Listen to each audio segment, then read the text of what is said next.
So sorry that I'm a couple minutes late.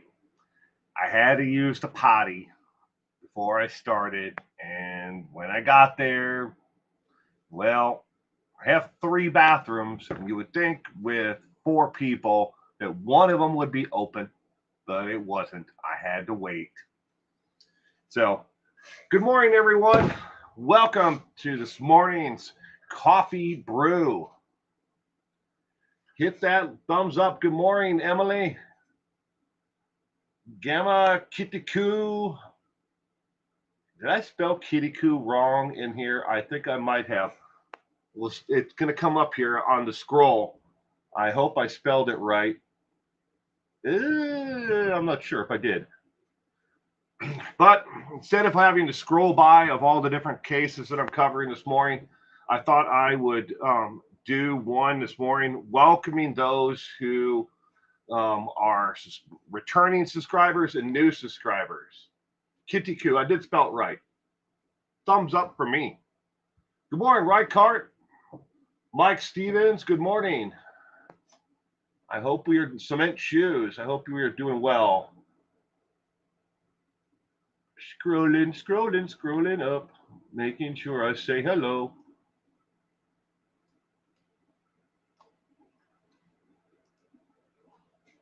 Did you catch last weekend's stream at all, Rycart?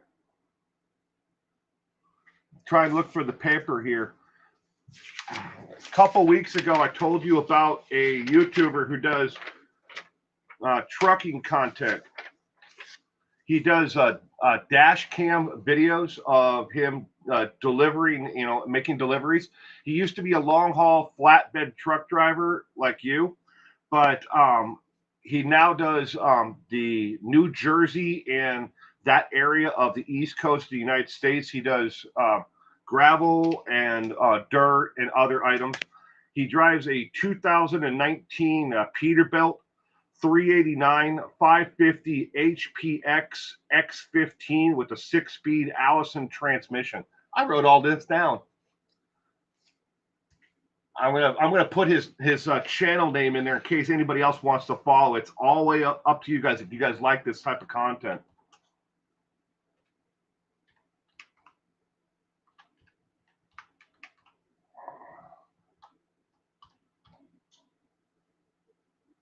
Spell it right. Oh, nope, forgot a letter. There it is. That's his actual channel. He describes his content as dash cam shenanigans with colorful commentary. But I figure you check it out and see if you enjoy it or not. It's up to you. Each and every one of you. Good morning, Gayla. Welcome to this morning's coffee brew. It used to be my real name, but people on YouTube said I might not want to do that. Kitiku. There's quite a few people here where when I welcome them, I only put the first letter of their last name. I mean, I have the entire list here of all the different last names, first and last names, because when someone subscribes, it either shows me their channel name, but if they're a Patreon supporter, it shows me their whoever they really are. They may be going by a different name as a screen name, but it shows me their real name as well. I don't know if you guys knew that about Patreon, but boom, cement. What does cement do? Sensible crime. Good morning. Welcome to this morning's coffee brew.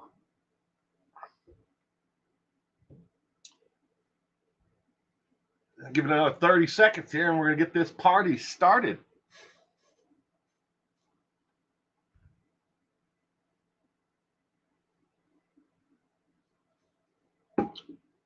Some of these who are rejoined that are listed as rejoining, they may have rejoined in the last 30 days, or maybe it unsubscribed them and then they had to resubscribe.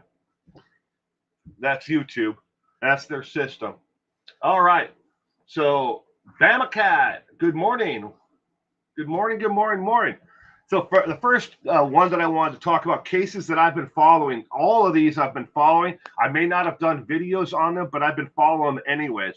So the first one is Richard Allen. Richard Allen is the accused murderer of Abby and Libby out of Delphi, Indiana. Now, I did a video about a week ago about Richard Allen had confessed 5 or 6 times, according to the prosecuting attorney in this case. And a lot of people had asked me in the comment section of that video and subsequently on other social media how reliable of a sources are the people he actually confessed to. Is it just other inmates who are what they call jumping on his case? And to explain what jumping on a case is, so the individual is booked into jail. All the other inmates have nothing really to do with their time. So they'll ask the individual, what are your charges? Why are you here? They find out, okay, this person is here for murder, or this person is here for a sex crime, or whatever it might be. They then jump on the case by saying, this person confessed to me. I know information about it. They then contact the CO or the corrections officer, whoever's in charge, and they say, I know something. I need to talk to the prosecuting attorney about this man's case. And they try to give information because they could be making the whole thing up. Or in some cases, maybe, like in Richard Allen, maybe he confessed to it or talked about it. And they're trying to work out some kind of leniency, deduction of their own time on their own cases in exchange for rolling over on the other person. It's called jumping on a case. But did that take place with Richard Allen? Well, not entirely.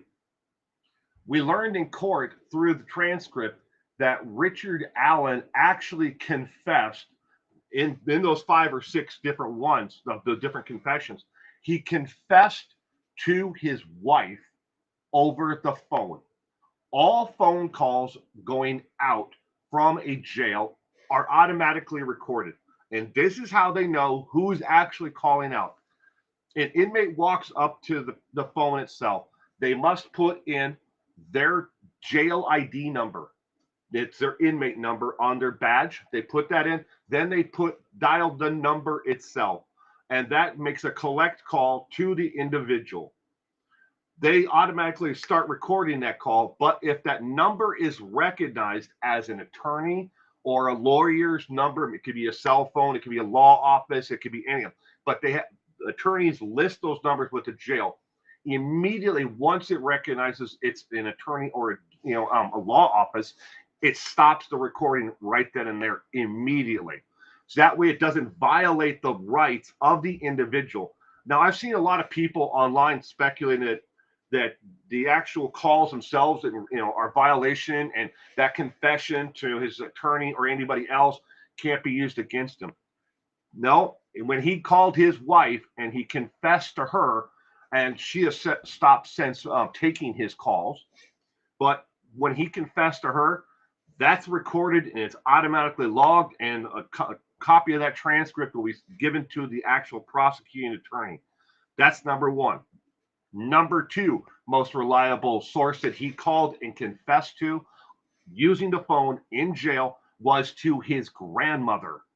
Yes, he confessed to his wife and to his grandmother over the phone. And he knows, every attorney will tell you immediately, shut your effing mouth. Do not say anything to anybody in jail. Do not say anything incriminating over the actual phone, because everything is recorded. But he did it anyways. So that's 2 of the 5 or 6 right there. The other ones are to either other inmates in jail or correctional staff itself. Richard Allen, the Delphi murder, the accused murderer. I have to use the word accused because he has not been found guilty of the crime right now. So that's a case, and everything else that I'm following. I do have a video that I've already uploaded on this to YouTube, but that I haven't actually released. But there was one little tiny thing in there that I'm going to have to take it down and edit it and then re-upload it. So I might have that out today. I might have it out tomorrow after the trivia night. Okay, moving on to the next one. The next one is in regards to Brian Kohlberg, the accused, again, individual of murdering the 4 college students at the University of Idaho Moscow campus. Now, in case you haven't been up to speed on everything there, the University of Idaho has decided to tear down the home. They were going to tear it down, months ago, but there was a slight delay in that. But they do plan to bulldoze the entire house where the 4 college students were actually residing. All personal items, evidentiary evidence, and anything else that can be taken from the place has already been removed. But they plan to bulldoze that. In case you've missed that this past week, they did announce that they still plan to go forward to remove it. Will they build something else there? They very well may, but they're going to remove it anyways. Additionally, Brian Kohlberg's defense attorneys, and said that there is no connection between Brian Kohlberg and the actual victims itself, and that he is not connected to this, other than that trace evidence, DNA that was left on the sheet, which was found underneath one of the victims, partially underneath one of the victims. But additionally, we also found out that there's 2 additional DNA samples of 2 different men that were found in the home near the proximity of the bodies. That part is kind of a stretch. We just know that there were 2 additional DNA, trace evidence of individuals that were found near or around the bodies themselves. So that's what's new in the Brian Kohlberg case. I'm still looking into the DNA, where the DNA was actually found at. There's been a lot of speculation. People are going rampant over this case because they really want to see if they can crack it, solve it, or find something, that really incriminate, that this is really Brian Kohlberg. I mean, he's an idiot. He thinks he's smart, but he's not that smart. But I'm still following that case. All right, moving on. Next one is a case maybe you forgot about. I don't know why you would, but maybe you have. Jeffrey Epstein. Yes, and the Jeffrey Epstein case is back in the news. We learned through the federal investigation, the actual report that came out, which I've actually, I submitted the paperwork to actually get a copy of that actual report, the request for it. But I haven't received it yet. But according to the Associated Press, 8 out of the 10 procedures for an inmate that once they're booked into jail, the actual federal jail there violated 8 of the 10 requirements for safety of an actual inmate. And they did actually give him extra linen, which is a violation. They're not supposed to give them extra towels, linen, or anything that not only can they self-harm themselves with, but they can also use to block the window so a guard can't see into the cell or whatnot. But there's a whole security level there of reasons why they don't give inmate extra linen and other items. But they violated 8 out of 10 of the actual requirements for safety of an inmate. But again, I can't report on it and make a video about that until I actually get the report. But that's something else that I'm following. All right, moving on to another one. This one out of Boston, Massachusetts. Boston. About Matthew Nilo, the serial rapist out of Boston. He has now been indicted on 7 counts of rape. This took place between 2007 and 2008, but they now know of at least an additional 8th victim in that case during the investigation. And as it goes forward, there most likely is going to be more women who come out from this investigation who been raped or he's being connected to. Right now, everything's in a certain geographic location in Boston itself, but now we definitely know of an 8th victim itself in that case. But I'm still researching that one as well. Haven't made a video on it yet. And then we get to the scum of the scum. Not that the other ones are not as bad, But this one's the scum of the scum. Barry effing Morphew. Yes, Mr. Mountain Lion himself. Barry Morphew, in that case, the DA says they now know where Suzanne is most likely buried at, but it's a very difficult spot to get to. And that's as far as they have went. They didn't say why they haven't gotten there, and they didn't say how Barry got her there or anything else. But right now, people are questioning, well, with the snowpack that was gone, why didn't they go there to where they say they now have stronger evidence that that's where she's at? Why haven't they gone there to actually retrieve her then? So your guess is as good as mine. I mean, when this case actually comes to that point, excuse me, why haven't they done anything else except for say, we now know where she most likely is. Why don't they go there and actually recover her? And how did he get her there if it's such a difficult spot to get to? Those are the cases that I have been following this past week. Maybe you have been following another one. Maybe there's something else like Lori Vallow and the statements from Lori Vallow's brother. Maybe you've been following that. FYI, side note, don't have much on it, but Lori Vallow's brother says she still strongly believes in every one of the doomsday prophecies that Chad, put forth. So maybe she really is insane because she believes in all of it still. He's too rich and not stupid enough to talk to the cops like Watts. Yeah. Good morning, Pippadot, Francie. Good morning. Barry effing Morphew. Yes. Barry Morphew. Not the brightest star in the sky. I've been following Ronald Anthony Burgos, it was Border Patrol agent accused of killing a baby and girlfriend.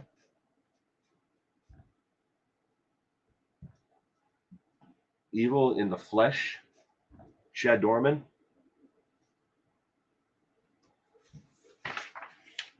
I haven't been reading about these ones. I'm going to have to write these down. Ronald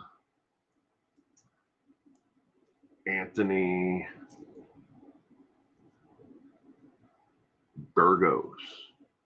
I'm going to look into that one, sensible crime, because there's another one that I'm looking at from a Border Patrol agent who was working out of the Galveston, Texas office, who is accused of probably serial murder of migrants who were caught either smuggling drugs across the border, or he killed them because he believed something else.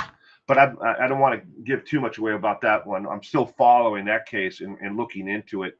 But apparently, the Border Patrol department knew this man was, a rogue, a-hole for quite a long time.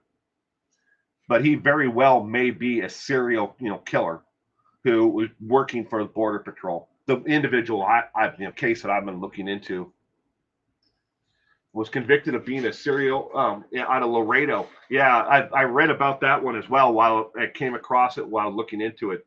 Ohio man Chad Dorman shot 3 sons in front of his wife. Yeah, I've been reading about that one as well as the one out of Idaho.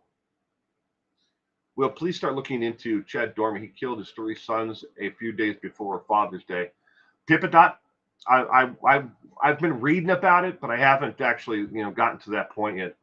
But I'll look into Dorman's case as well. Chad. I don't know if you heard about the UK case that happened back in 2006. Stephen Wright killed six workers, got 5 life sentences, but they now saying there is evidence that he killed at least 15. Ooh. Well, Stephen Wright. WRIGHT. And I'll write UK next to that so I know exactly where to look. Thank you, Gemma.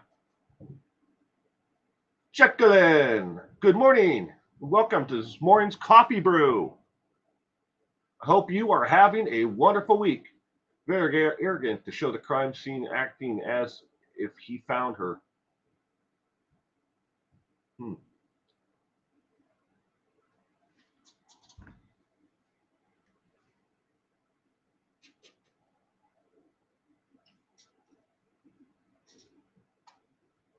I love the cop arrested Dorman. He said, "Shut up.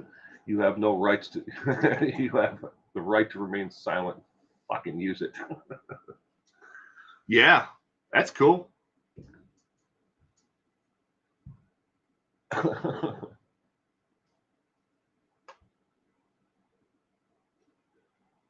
Justice for Hernandez and Dominic Hernandez. Hmm.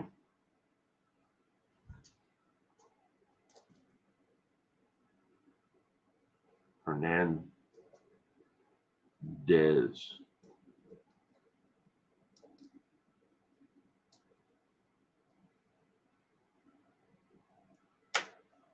I'm going to send you a link to a video about a serial killer in Grand Rapids, Michigan, Will. Please do, Emily. I would appreciate that. Another awesome viewer, subscriber, has suggested that I add day in the life of serial killers from a serial killer calendar. I don't know if that's going to go over too well with the morning crew here on Coffee Brew, but I think it's something I'm going to add to the Sunday trivia.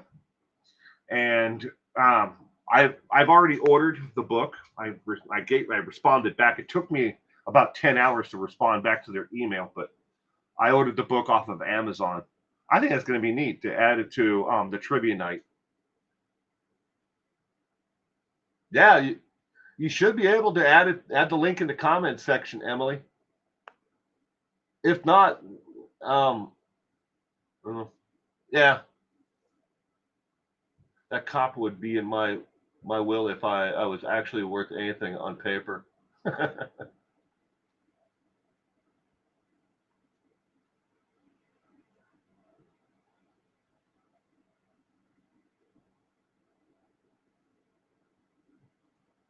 Ronald Anthony Burgos' victims.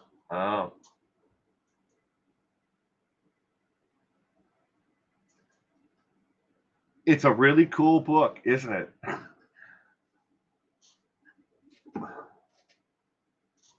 I ordered it, and thank you for the suggestion. You have to be a mod to put it in. Emily needs a wrench. Now here's the part that sucks. All right. Oh, that makes me time her out. I don't want to do that because I'm on Restream to YouTube, to Twitter, to Twitch, and everything else. But I'm on Restream, and I don't know how to actually add the wrench itself. Give someone a wrench.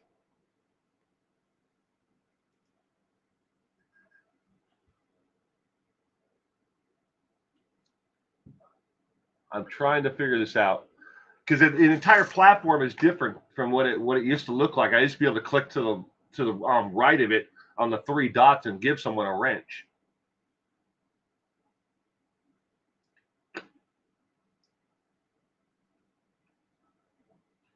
Older cops can easily get away with telling people off. Well, most of the time. Yeah. Yeah. I've got some friends who are still in law enforcement, and they are not shy about telling people exactly where they can go. I think a lot of it, Gala, it's more the individual. They get so burnt out, within the job itself. Well, you have her YouTube info, right? Or has that changed? For Emily, I'm trying to give her a wrench, but I can't figure out how to do this yet because for what it looks like on my side versus your side of the stream, It's completely different. I might be able to switch back to the old experience, but I'm afraid if I do, it's going to drop it. Here, tell you what, Emily.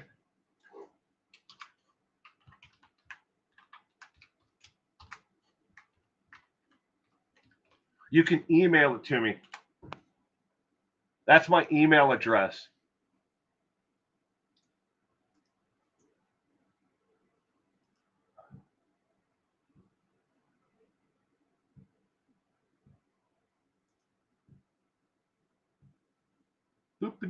Now I'm checking my email. All right, there you go. Got primary pulled up. Those cops showed remarkable restraint with Dorman. I'd have curb stomped him like American History X. I like that movie. I think it's a tragic look in at society itself, American History X. But I like the movie. Curb kiss him, curb stomp him. Okay, it's on its way.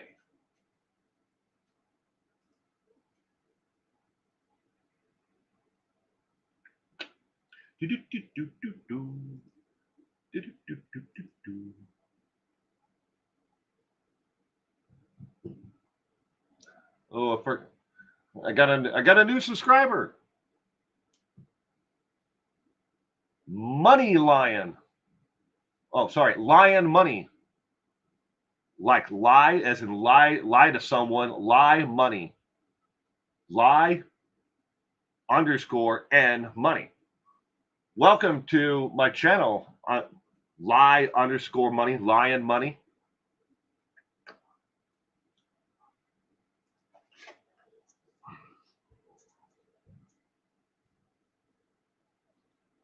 You miss those days? 33 RPM. 33 revolutions per minute, as my daughter would say. Oh, those are those black things that you listen to music on that go around and around.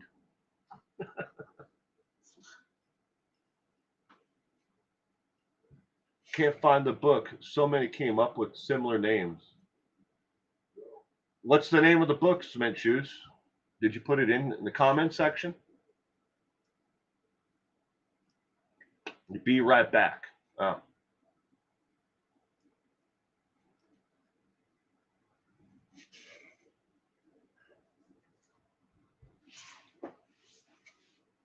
You can't find a book out there, and it's been printed.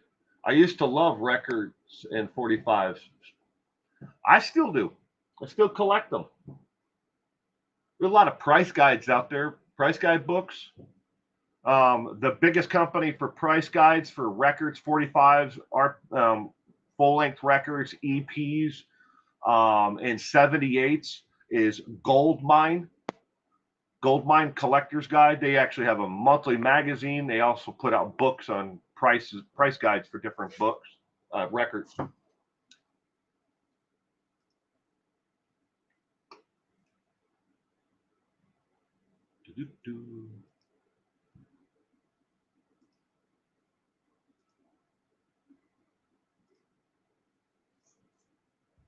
Only have 45s and 33s.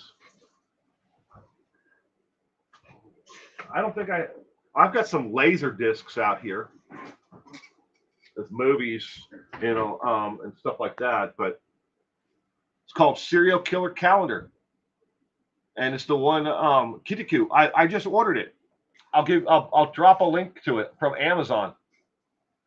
I just ordered it. So go to my orders.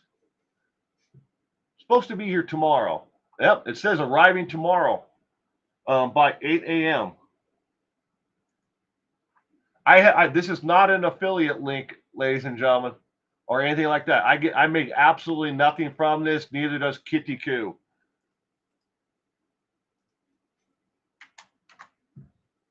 There you go, Cement Shoes. Good morning, Rhea. Did you read the Richard Allen court release this week? It was interesting. Yes, I did, Rhea. And I covered that a little bit earlier about his court what the prosecutor said and who he actually confessed to. Very interesting, to say the least.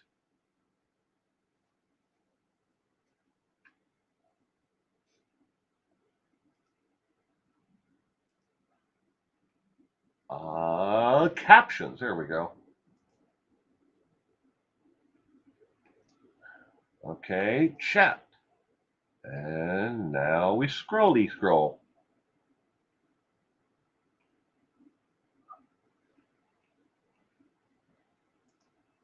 Hey, who said I can't do this?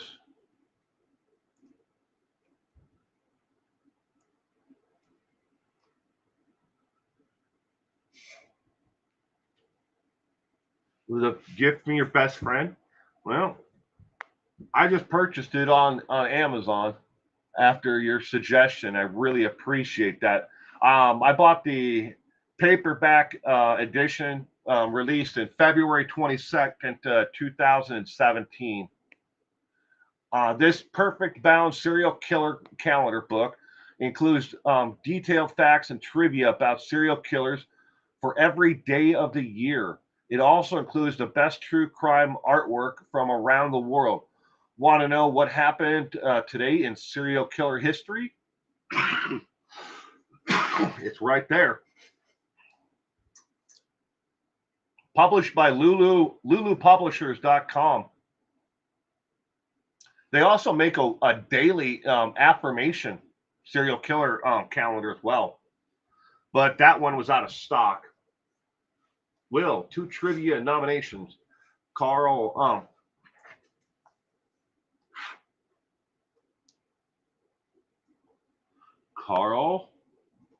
Panzan. Good one. Vicky Casey White. The corrections officer and the scumbag, Vicky and Casey. That might be interesting as well.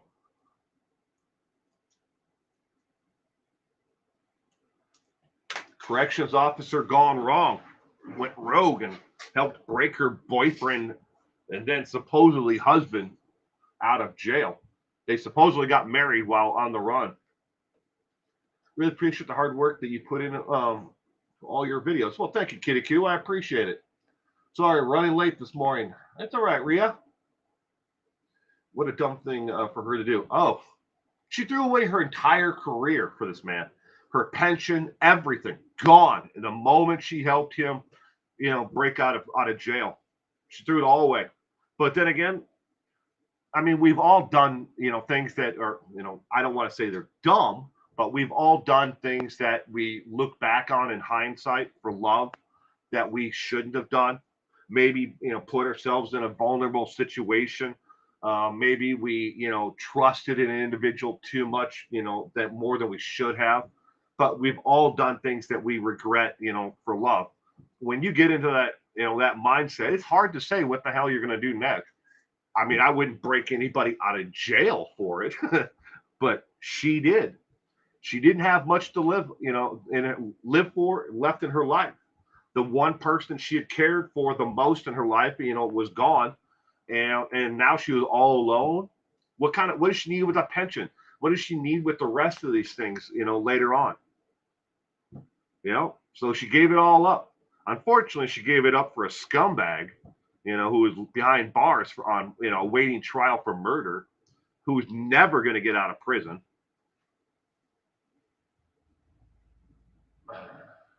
Many officers fall for inmates. That was a short marriage, yeah, right. But I don't know if they technically got married. If there was actual where they were in Indiana, right? I think they had to apply for a marriage license in order to be legally married, and then someone had to legally marry them while they're on the run. I don't know if that actually really happened. I mean, he said that he referred to her as his wife.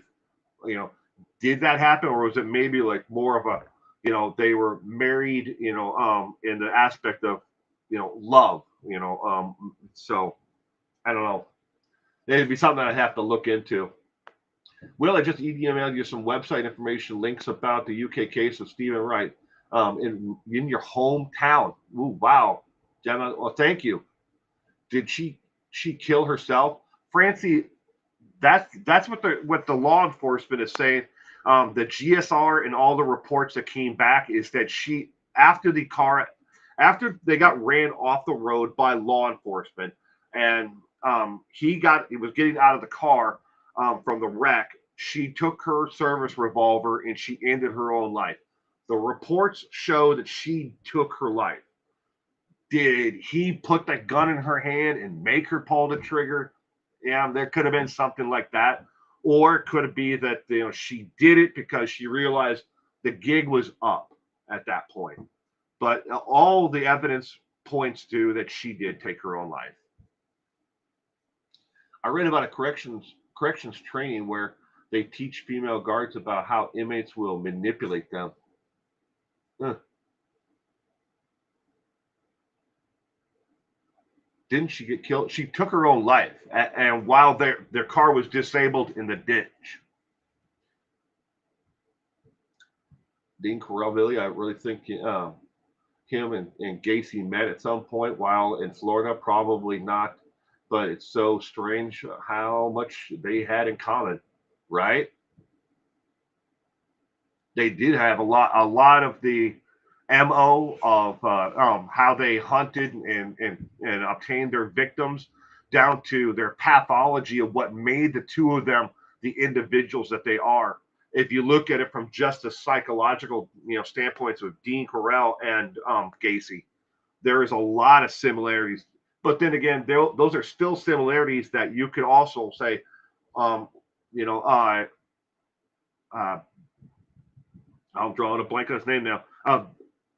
Not Raider, but the BTK. Oh, Dennis. Oh, there's so many things in my head at one time. But anyways, Stardust, welcome. Good morning. They're saying the youngest victim of Stephen Wright's was a 14-year-old girl. He's been doing retried and trial through the prison he's in. Dennis Rader. Thank you. Dennis Rader, but Rader has a lot of those same, psychological issues, with it, himself. But he might be able to make those connections to other serial killers as well. BTK, Dennis Rader. Thank you guys. I really appreciate it. Just sometimes the things in my head they get all mungled up. I can picture the person, but then putting the name to the actual picture. Some people might call it a senior moment. It is what it is, right? I mean, I have thousands and thousands of notes written all over the place here about different cases and things that I study, and I pick them up later on. And I'm like, who the hell's that? And then I flip it over, and I'm like, oh, that's Lori Vallow and her brother. But it doesn't, I'll read half of it and it doesn't make any sense to me. I'm like, who the hell is this connection to? Or I'll get a mental picture of something and then the case connecting that mental picture don't necessarily connect together to me. Spend your life down here in the gutters with these people and researching them. Your mind goes a little foggy sometimes. He looks like George from Seinfeld. Rader, Dennis Rader. Yeah, it kind of does when you think about it. I lived a street over from Dean Corell at one time. Wow.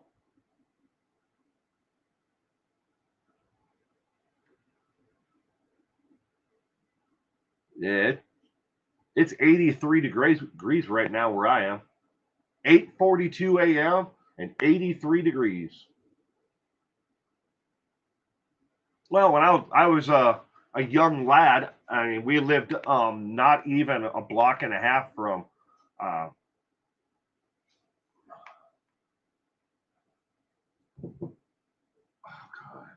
God, another one of those moments. Jeffrey Dahmer in Milwaukee.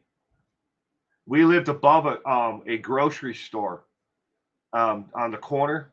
and he lived down the street about a block and then a half a block.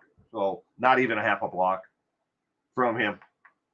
I was just a little kid. I was probably 9, 10 years old, somewhere in there. There, the air here is unreal. I've never so far in my life seen anything like this. It's going to get to 108 there today, Gala. Wow. I have no idea what the temp here is going to hit today. Look it up really quickly.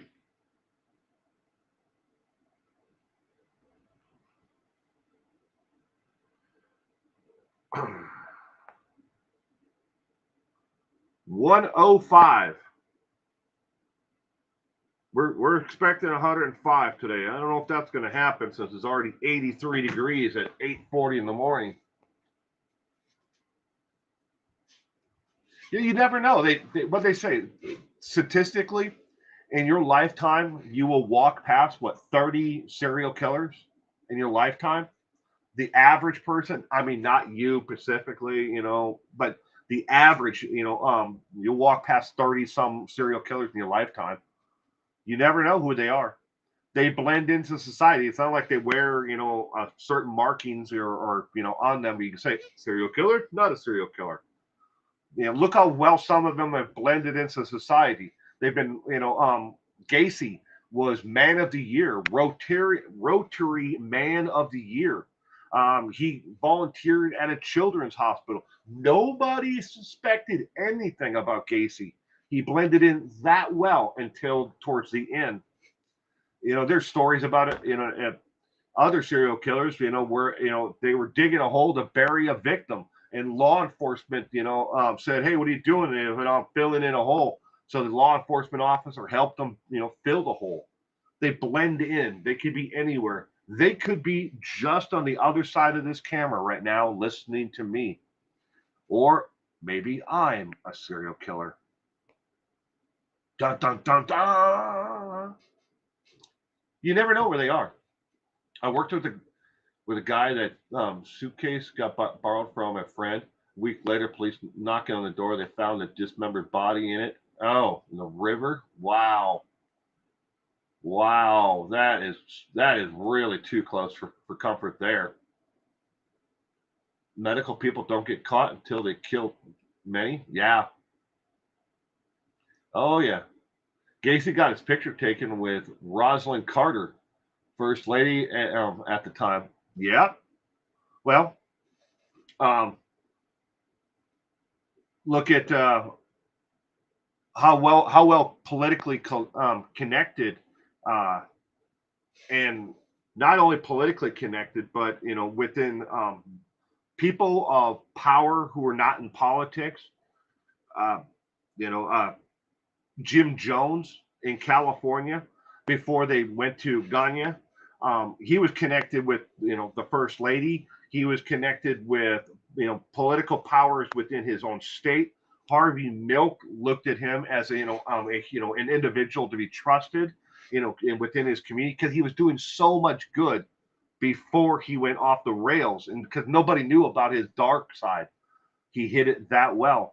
But even before he formed the People's Temple, Jim Jones already had an end message, and a message of conspiracy. Now, Chad Daybell had that.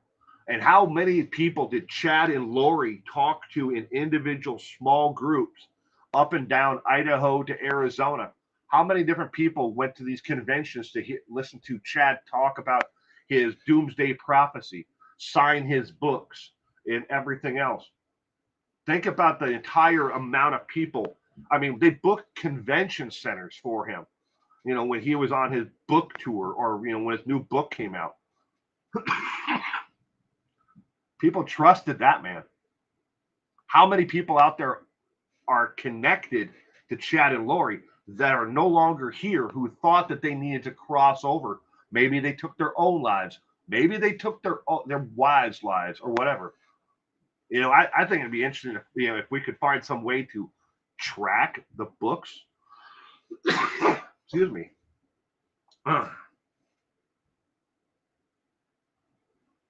if we could track the books that Chad wrote and see if there's connections to, who bought those books and who then committed murder. But that's a slippery slope, though. If you could track, books, and you always start tracking with people, check out from the library what they read on the internet. If they did that, man, this computer tower behind me would get me locked away in Guantanamo Bay for the rest of my life. Because the research and the documentation that's on that one hard drive, the external, it's 3 terabytes of an external hard drive. That's filled full of missing children, and missing people, in murders, and notes, and confidential emails from people who've given me tips to stuff. That's a Guantanamo life sentence right there. He was killing truckers. Did he ever get caught? Ooh, who's that? I wouldn't trust Daybell.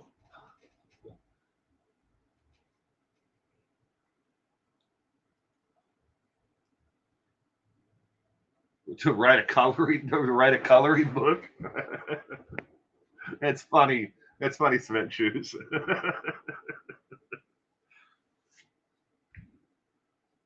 I was thinking that line from Ferris Bueller's Day Off. I wouldn't trust him at all. With your bad back, you shouldn't do that at all.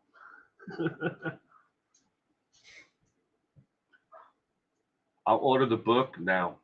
The story just kills me. Can't get over it. They fled Jim Jones only to be killed in their Berkeley home. Is a great article in San Francisco Gate. Highly recommended.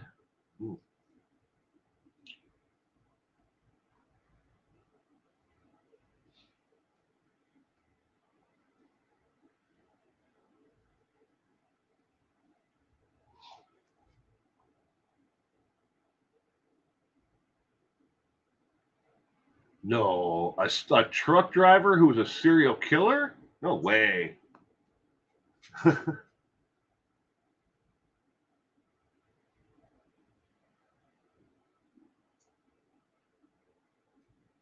That the interstate commerce murder. There've been a couple.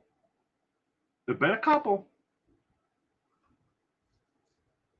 serial killers and serial rapists who were truck drivers, but I'm sure that they're not out on the roads of America anymore. You're okay and you're safe out there, Reichardt. Hope so. The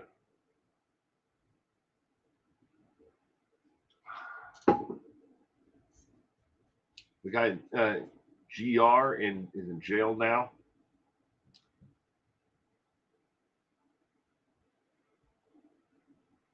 Grand Rapids, Michigan.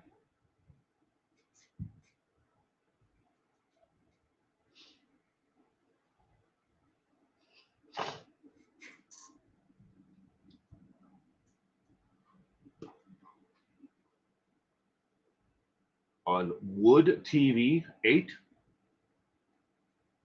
Yeah. Anybody you're in Grand Rapids, Michigan, Francie? Do you ever watch My TV? As it's like my TV my TV or my TV, Michigan.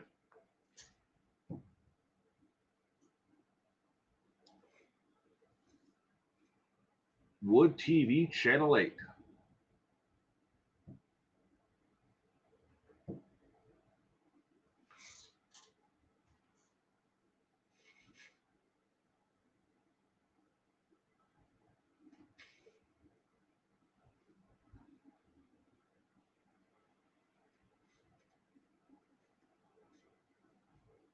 It's about 45 minutes. It's going on since 1983. Ooh, I have 2 emails. We got Emily.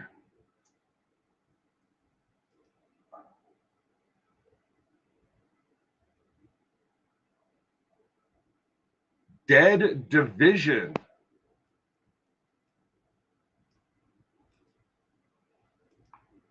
Alrighty. So here's the link that Emily sent me, ladies and gentlemen, for Dead Division.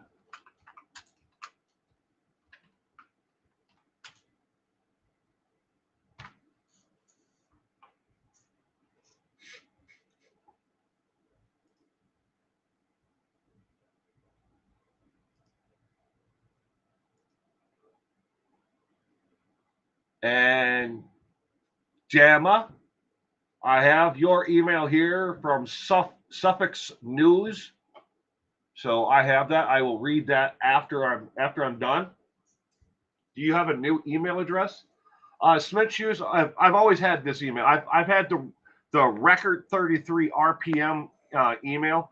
That's been my email since, well, hell, pretty much since I had AOL, where you had to put your little compact disc into your computer, and you got 300 minutes of AOL. I've had this email address all this time.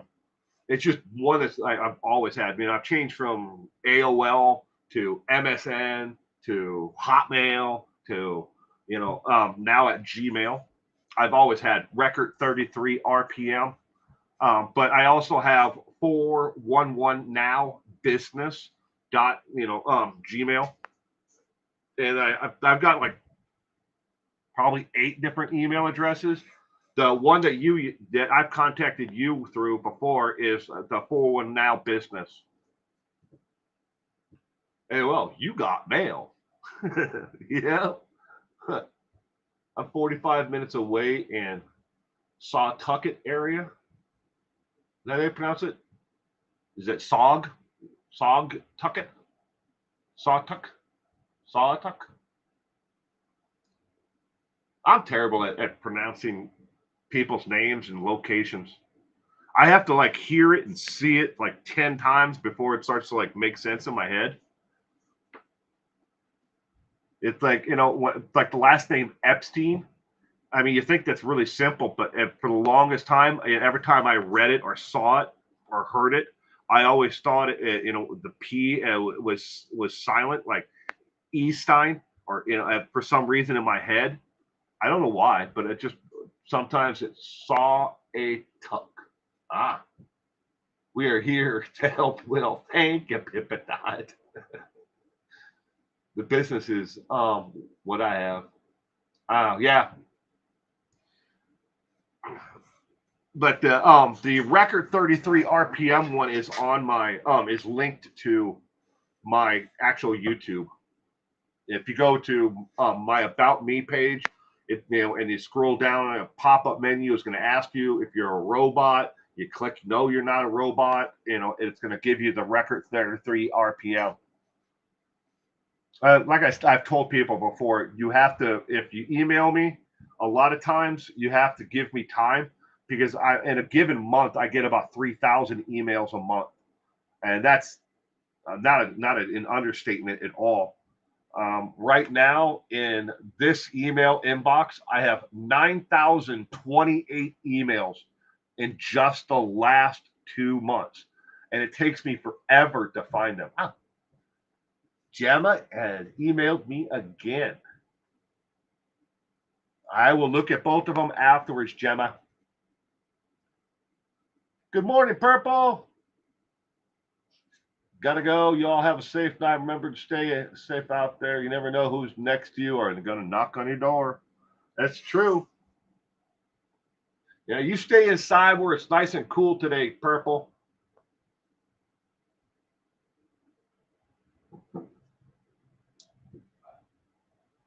What's your opinion on the timeline, April 4th, on Richard Allen's so-called insanity and the whole choosing his nasty workout shirt rather than clean?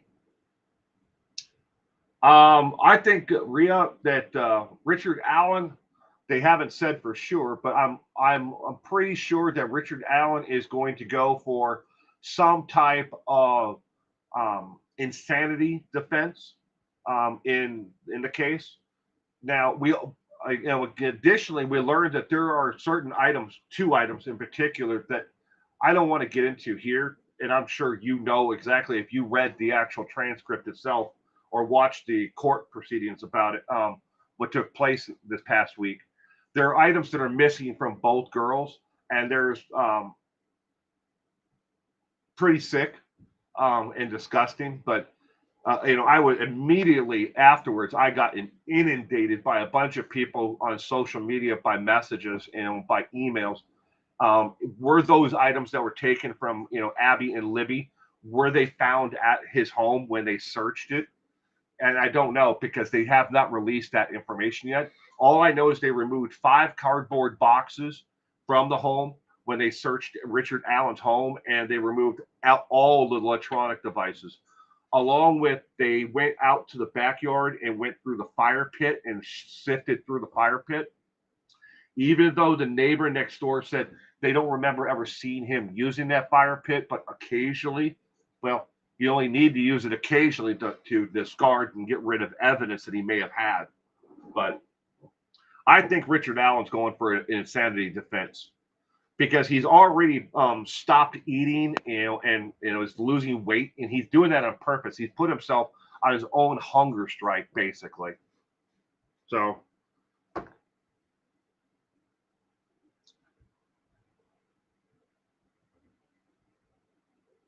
exactly what Emily said right there.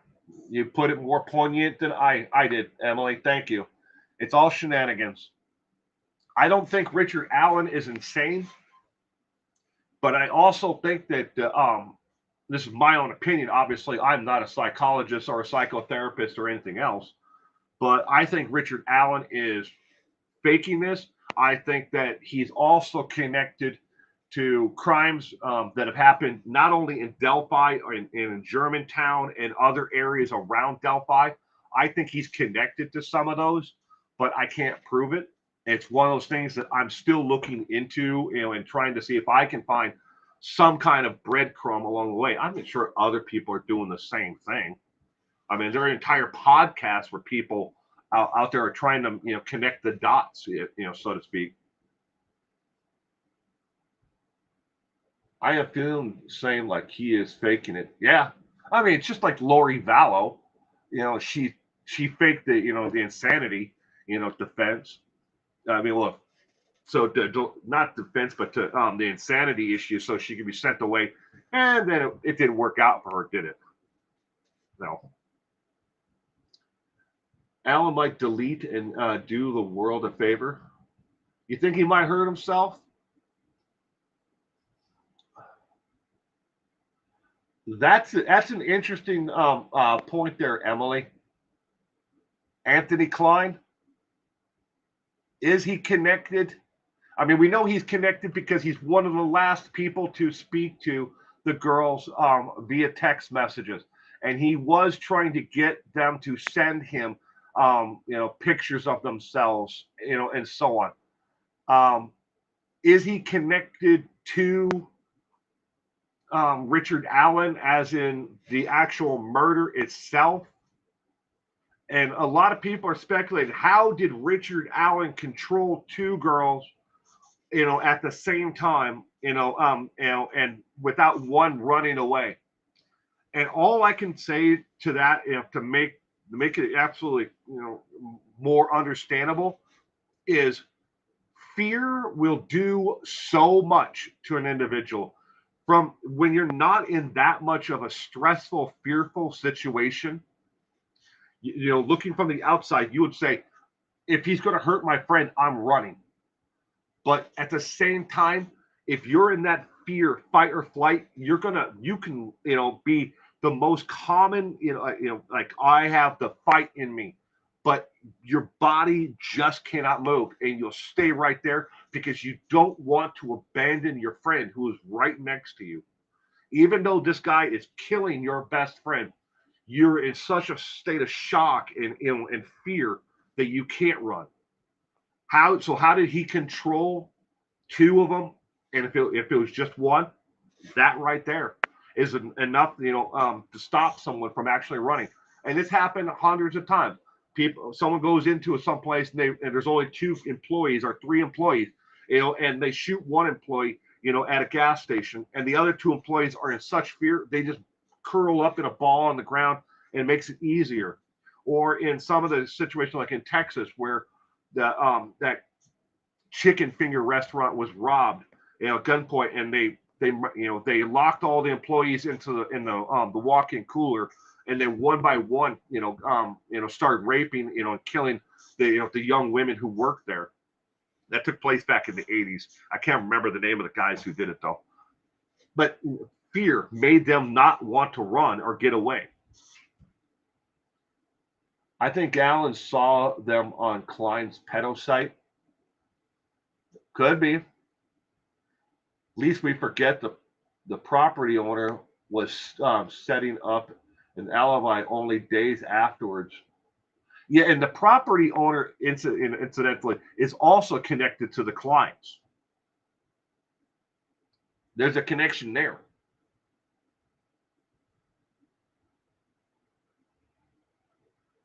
They're all dead. No more holidays, which is fine.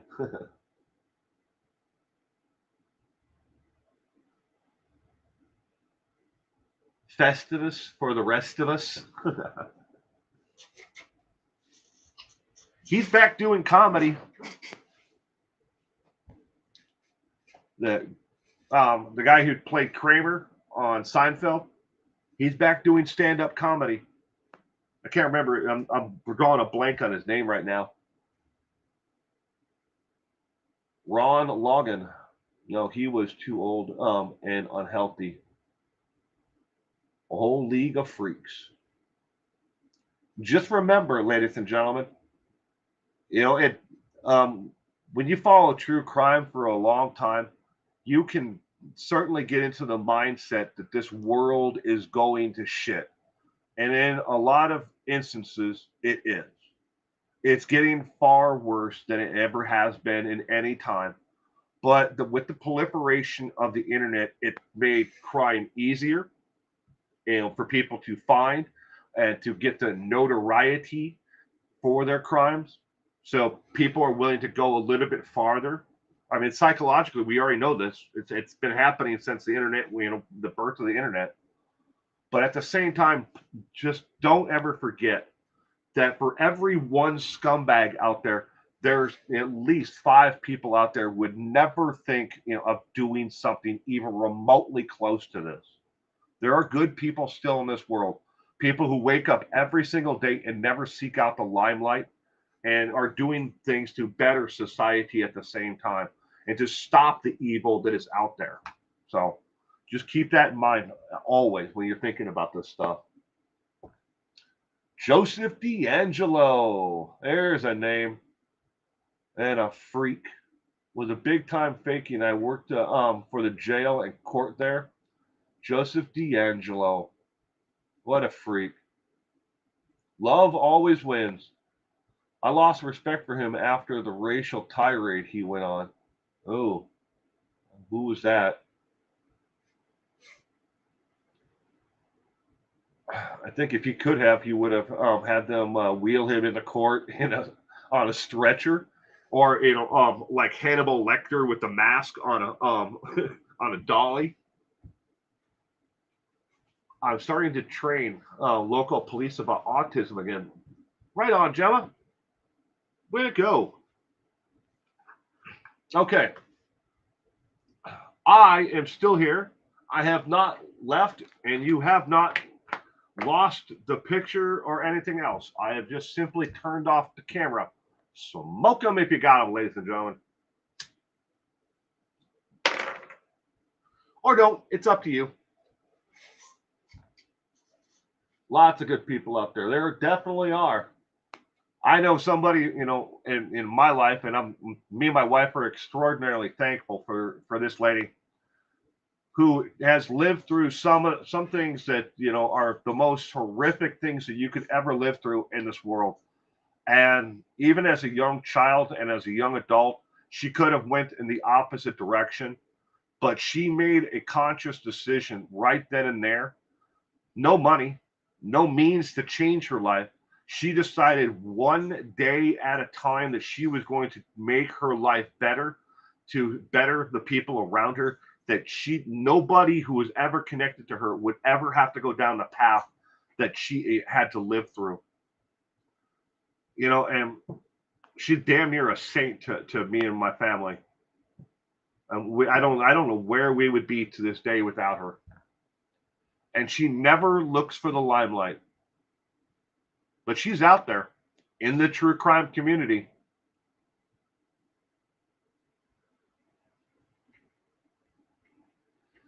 I'm a oh, need to buy a pack. Yes, see it did it again. Okay, I'm going to turn the camera back on. I have to show you guys this.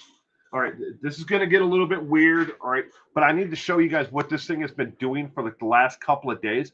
I can't scroll up and down in the comments right now, so I'm going to move the camera so I can actually show you my screen. This has been happening on and off again. Hi. All right. This is my screen.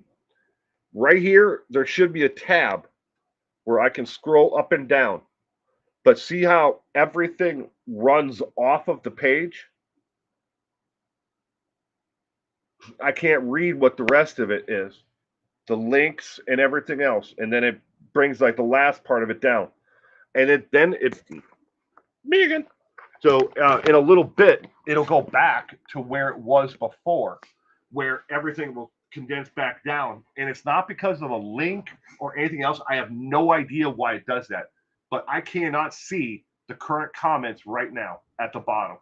It's not top chat or live chat. I've clicked on everything. But because this is in the beta form right now for the dashboard that I'm using, it's all weird, at least weird to me. And I've already sent them a ticket, note with Restream to let them know what's going on and what's happening to me. But I can't. There's nothing to click on for live chat, top chat, nothing right now. All right, back to our normal programming. Turning the camera off in 3, 2, 1. I'm still here.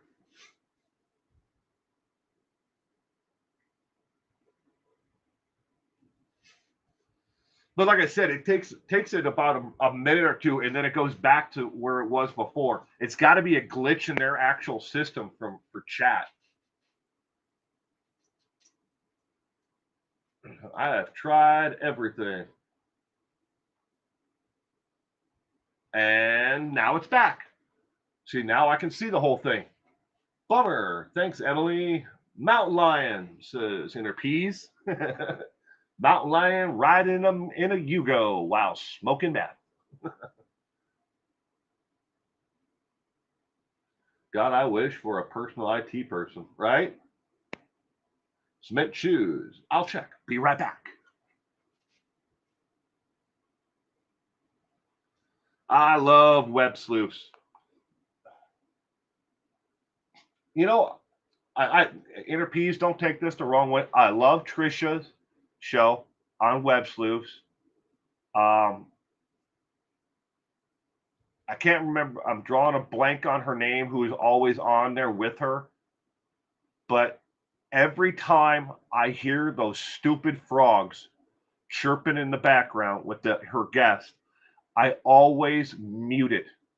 I can't stand the sounds of like those frogs.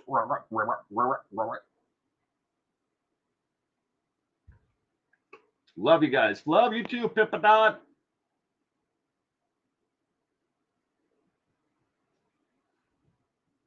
The frogs are annoying, but at the same time on Sundays though, I get every once in a while I get to catch Ping. I like listening to Ping. I liked your video shorts on the murder, and it got 100 on guessing. There you go.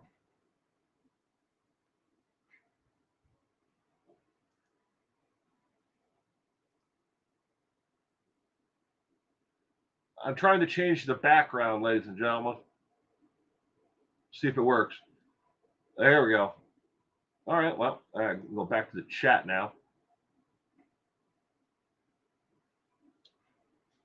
Opinions on the Idaho 4 case. The college students at the University of Moscow, Idaho campus, RIA. And that is Brian Kohlberg. My opinion on the case. Boil it down. Let's see here. First off, I think Brian did it. There's more than a circumstantial evidence that points to that Brian was the one who actually committed the murders. So, with that said, then I have to try to put my head around why would Brian Kohlberg do something like this? Then I have to look at the psychological side of it.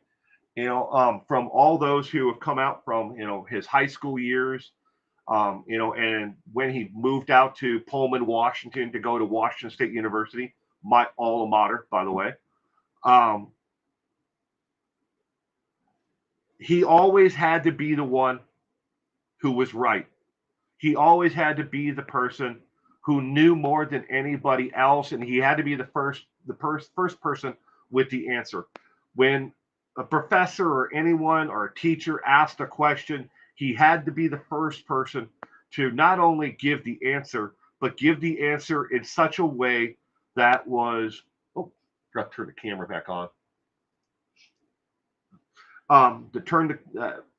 He had to be a person who knew the answer, but knew it in such a in depth that it kind of would throw the subject, or the conversation off and focus right on him. But why did he want to kill these college students? What made him do it? I don't have an answer for that. I don't have an answer for it. Has he always had these, desires to want to kill? Is there something that pushed him to that point? Was it, too much stress and that he mentally just snapped? And why did he pick these college students? From here's Pullman, Washington State University, where he went to school, and here's the University of Moscow, campus, University of Idaho. They're like that close to each other. I mean, where one campus ends and the other campus starts, you can't really see the difference, because in between here's the actual universities, but in between here and here, there are a lot of farm, testing areas for agricultural, but it's still the university's property. Where the Idaho line starts, you look on one side of the road, the other side of the road, and there's farm land in between, and they're test crops. There's also a place to go see bears in captivity for the veterinarian department at Washington State. Creepazoid? He's definitely a creepazoid. I get a Bundy and Midas Hammock. Gotta love reading it. Yeah. He was a plain old incel. In your opinion, Cement Shoes? You think one of them turned him down romantically? Like, or for a date or something like that? I mean, it could have happened. I mean, when I went to Washington State University, okay, that was an awful long time ago because I'm old as dirt. There's a lot of moving in between one university into the other, especially on Fridays and Saturday nights. I mean, we used to go from Pullman over to right next to the campus, University of Idaho. There used to be a restaurant there where you could get what's called goldfish beers. I mean, they brought you a beer in a goldfish bowl. But we used to go there and have beers and then hit the strip in downtown Moscow, the bars there. And then we'd go back to Pullman. Or if we weren't having, a kegger, I know. That's how we paid our rent. Is we used to host parties. And long story, but anyways. But there are people who used to come from one university to another because you're away from home, you're college students, you're young, and you're stupid. He messaged Kayla and Maddie. Response to Instagram. I know he had a lot of pictures of them on his phone and on his computer BK isn't guilty. And Brian, in your opinion, Mike Stevens, that's what I like about you, Mike, is we could have 100 people in here who all agree, and Mike is going to find the way to disagree because you're thinking for yourself. That's what I like about you, Mike. We need people who who think differently, and we need people who are respectful and want to talk about things in such a way it's like this is why you feel this way or think this way. I respect that. Kandakatahar.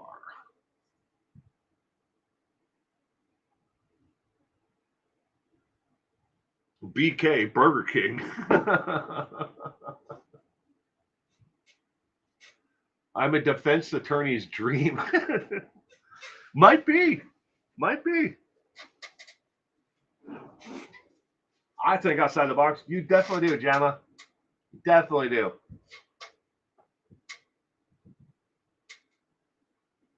But that's a good thing. I mean, just think how boring this world would be if we all thought the same way, we all had the same opinions, and we all acted the same way. It would be a boring, boring world, to live in. And that's what makes the world great.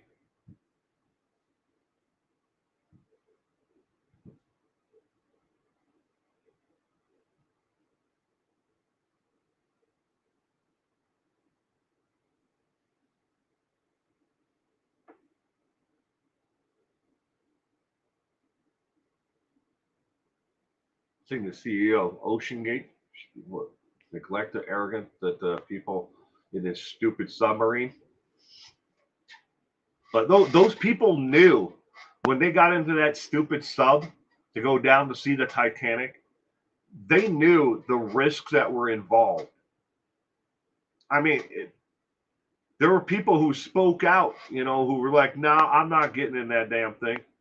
It, I don't know if you guys have ever seen on the Discovery Channel. I believe it is. Yeah, Josh Gates. He used to be the host of Destination Unknown, and a couple of other shows on Discovery Channel and A&E.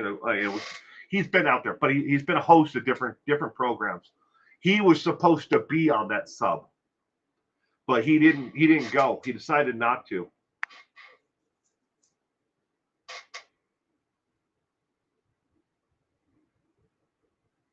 Baylor Wacko.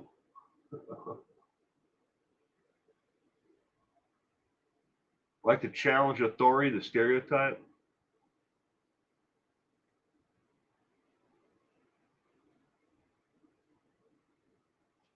Yeah, so same here, Emily. As long as we can respectively, communicate with each other. This isn't the third grade.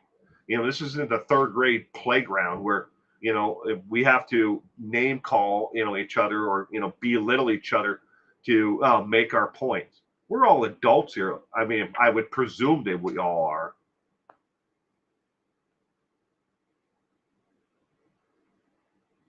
The one that I'm looking at, Kitty Q, definitely is interesting. But I'm going to look into these other one. This other one.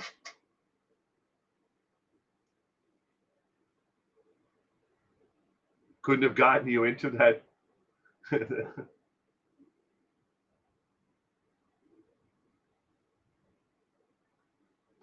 for Benzos or Oprah's money. I don't deal well with small enclosed spaces like that. I mean, I could deal with them for a little bit, but nah. If I don't have an exit plan, I wouldn't have gotten in that sub either.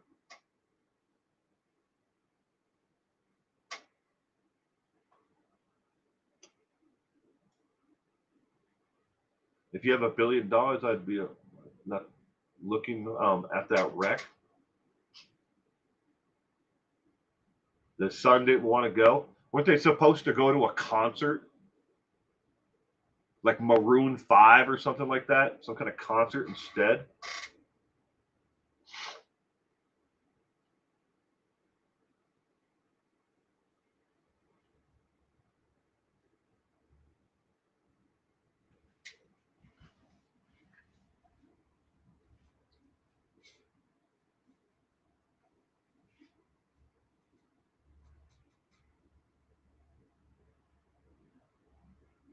Can't punish the dead.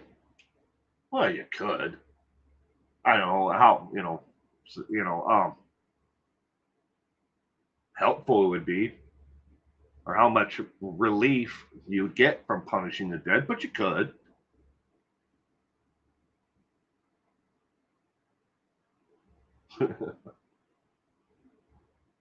You almost drowned in a swimming pool. Ooh, that's not good.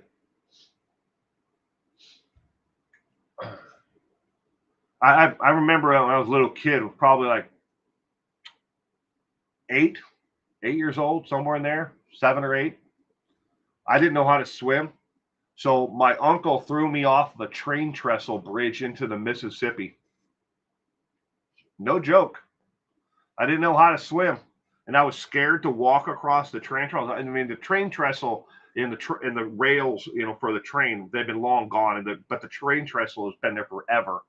Outside of the Little Falls, Minnesota, where my grandmother lived, my uncle threw me off of the train trestle into the Mississippi because I was scared to walk across because there was enough room in between each of the boards. I thought I was going to fall through them. And he's like, "What are you scared of?" I'm like, "I'm going to fall. I'm going to land in the water, and I don't know how to swim." So he grabbed me and threw me over into the Mississippi. You learn to swim pretty quick. Either that or you die. It's child abuse, I know. But I can't blame him because he's dead. He drowned in the same damn place that he threw me off that bridge. He died right there. An undertow got him after a summer storm. The river level had come up so high, and they were out there swimming and jumping off the bridge. And an undertow got him, and he drowned. Can't punish him now. But I learned how to swim. There's that.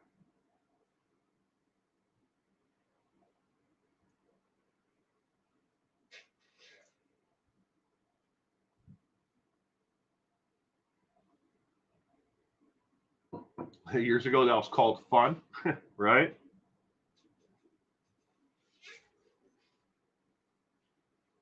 Silver Linings Podcast. Thank you for posting the link to that inner peas. Appreciate it. Along with, posting the link to Gemma's channel. I appreciate that. I hope if you go over to Gemma's channel, you be respectful and understand that that Gemma is what makes this world the better place that it is. She's got a heart of gold, and people need to understand that there are people that are different like them, and how brave it is for her to actually put the content and put herself out there in front of everyone. I have nothing but love for her, for you, sweetheart. Nothing but love.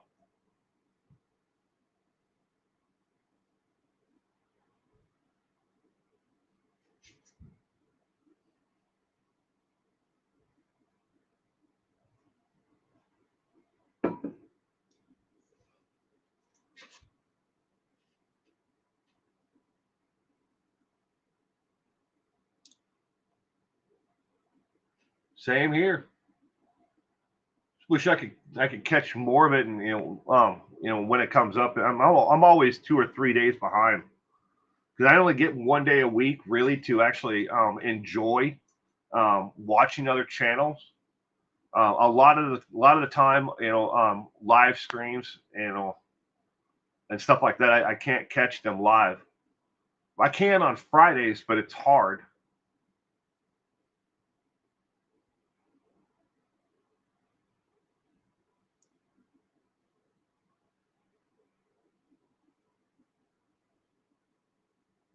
When a volcano was erupting. Wow.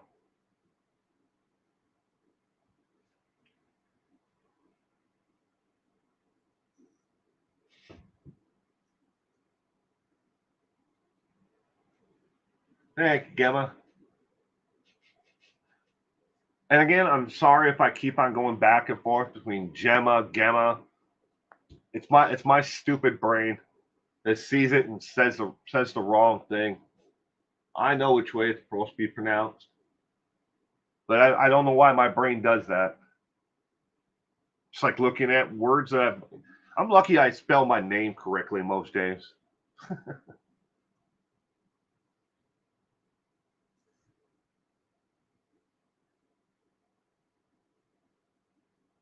If anyone sees Six Sense Amelia, let her know.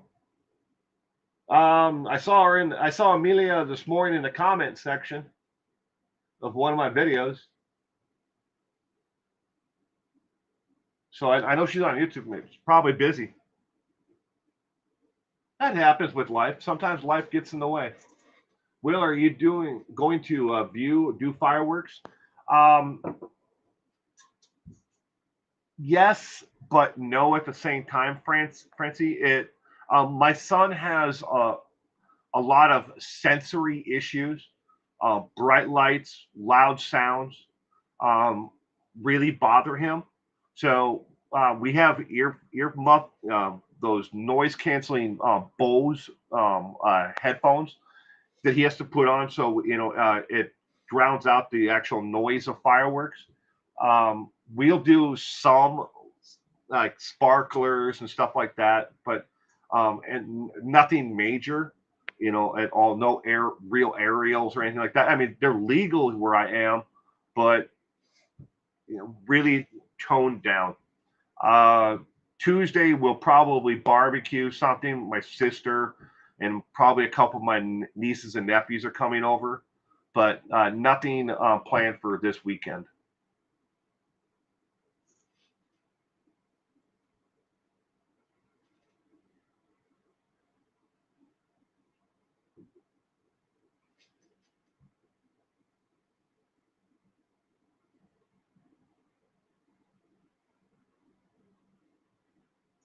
Being sick is no fun. No, it's not. Sorry you're not feeling well.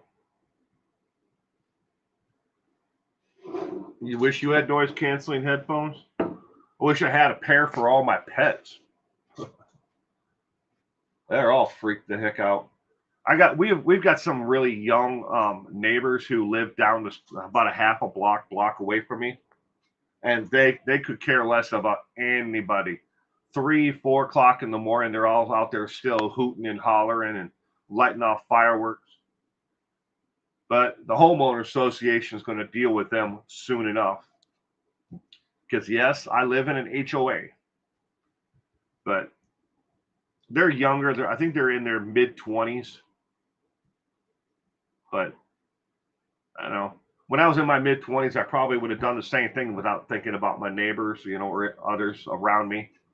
But it happens. You grow with life and you learn. Not fun for my cats. Go into a panic. Well, that's all we have right now. We have 5 cats. 3 are outdoor, 2 are indoor. But it's not fun for them at all. I'm going to sedate my dog. We used to have to do that with, we had Lucky, my best friend. He's always right here with me. Always here with me. He's always looking over my shoulder. Your cats are lazy bums. Nothing phases them.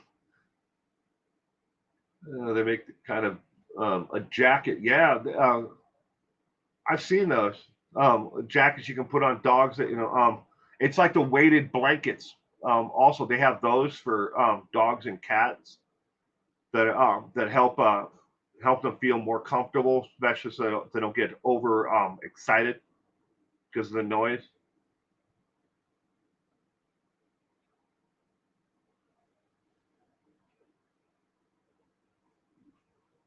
Made by Brilliance. Cats are freeloaders.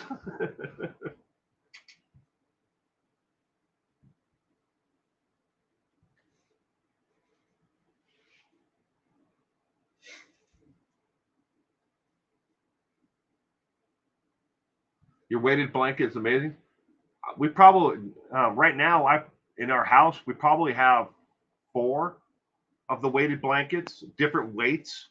My son uses one every night when he goes to sleep. and it's really helped him with his his sleep pattern, so he doesn't wake up as much.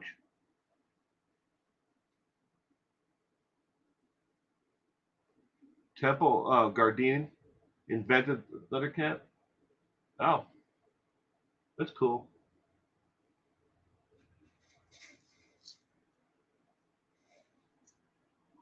Weighted blankets get expensive though. What's a weighted blanket? Um, Mike, think of it as a comforter, like a top sheet, for your bed. But on top of having, either feathers or cotton in it, it's got some of them come with little pellets in it that are kind of like sand. Some, but others are made out of plastic, and the whole thing weighs probably 5-10 pounds. Yeah, and it can be a lot more if you're taking the total area of like a larger, like queen or a double or king size, comforter. It's a blanket with weights. Yeah, but we have ones that are some of them have sand in them. They have little individual pockets of sand, and then there are other ones with little tiny plastic pellets in them. Um, but it's a weighted blanket, but then it's sewn into sections so all the sand doesn't run or weight doesn't slide to one end. It's evenly distributed over the entire thing. My doggy is my weighted blanket. That's the best weighted blanket they have there, Gayla.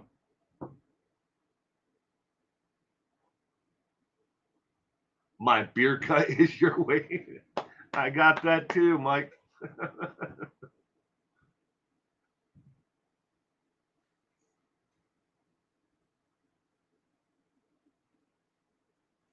Lucy, your doggy is your doggy's name is Lucy.